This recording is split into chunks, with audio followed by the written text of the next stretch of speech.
Hey, I'm Bob. Been totally blind since birth and I'm into Star Wars. So, I'm pretty sure the next action figure from Power of the Force 2 that we're going to be unboxing is Dengar. Trying to stay true to the Book of Boba Fett theme I got going on here with all the bounty hunters. I was inspired to try to open these guys from the POTF2 line, so this should be Dengar. If not, I guess I'm in for a big surprise. You guys already know who this is. So, let us see. Hopefully Dengar won't fall out of the figure tray like Zuckus did in our last video. Okay. Yeah, looks like Dengar.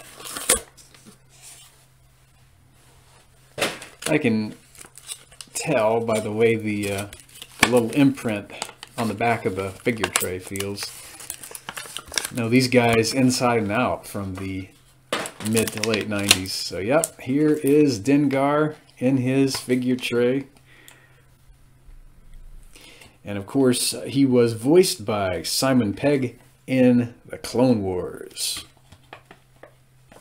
Had no idea that Dengar would sound the way he sounded. I don't know how I imagine his voice to sound. I think Simon did a really great job, though, voicing Dengar. Kind of made him sound like a, I don't know, some kind of ruffian, though. Alright, I'm going to pause this, get Dengar out of his figure tray, and we'll take a look at him if he'll cooperate and stand on a figure stand. We'll see. He might be as uncooperative as Zuckus was. Okay, be back in a sec. Well, Dengar will not stand on a figure stand. He's kind of in an action pose, and it looks like he's trying to lean a bit too far forward. So, similar to Zuckus, I'll just have to hold him by his feet.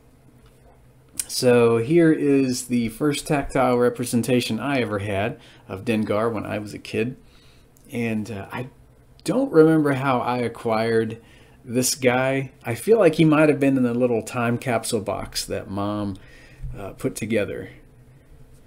She rarely bought duplicates of certain action figures, but I feel like a couple of the bounty hunters were exceptions to the rule. So here's Dengar.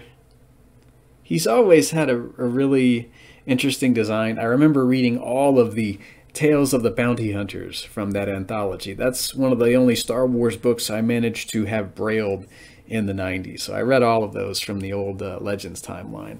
I remember Dengar was like injured in a swoop race in the Legends continuity, so they were attempting to make him a servant of the Empire, and so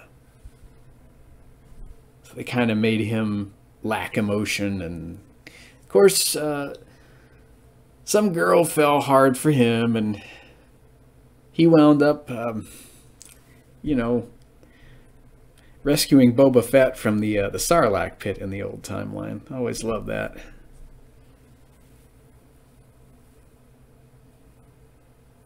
Let's raise his signature blaster rifle there in his left hand. Yeah, this does look similar to the one that was included with 4LOM. Bet you it's the same one. And the rifle in his, or the, don't know what you call this weapon, maybe closer to a pistol, in his right hand. This is something I don't think I've ever seen come with another action figure. Almost wants to remind me of an E11, but I don't think that's an E11 at all.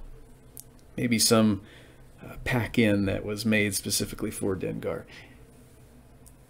Gotta love the tight joints on these older action figures. Very impressive. Of course, he's got all those wrappings around his head there.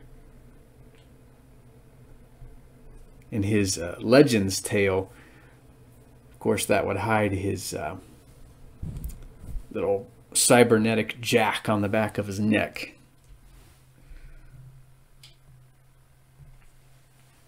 Love this action figure. I do have a Dengar from a comic 2-pack. We'll be taking a look at him at some point. I'll have to dig around in my figure bins to find him. So that's it for this Star Wars video, and I will hear you guys in the next one. May the Force be with you, and have a great day.